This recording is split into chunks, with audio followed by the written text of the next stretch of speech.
After a year of being fare-free, HART's busiest bus route is about to see a change in Tampa. Starting Monday, Route 1 riders will have to once again pay, ending a city-funded pilot program that dramatically boosted ridership and reliability.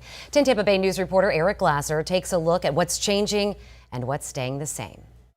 Well, for the past year, riders on HART's Route 1, which runs from downtown Tampa all the way out to the USF area, have been able to hop on without paying a fare, a city-funded subsidy that's about to go away.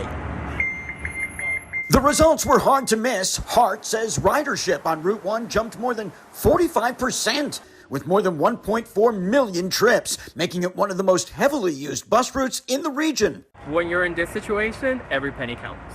For many riders like Eddie Perez, Route 1 isn't optional, it's essential. The free fare program was a big help. I mean, there's been times where I go into the bus and it's completely full.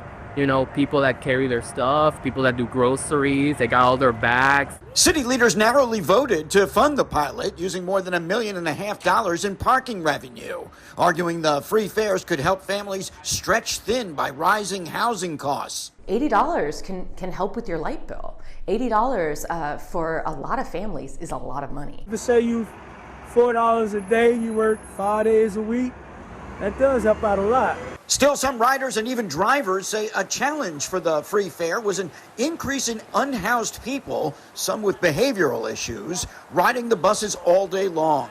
An issue they hope would be addressed if the free fare ever returns. You can't control what other people do, you can only control what you do, so there's always going to be good and bad wherever you go. You know, it makes a difference because we also need to eat, and there's, you know, hygiene supplies and all of that, and that money I could have used for something else.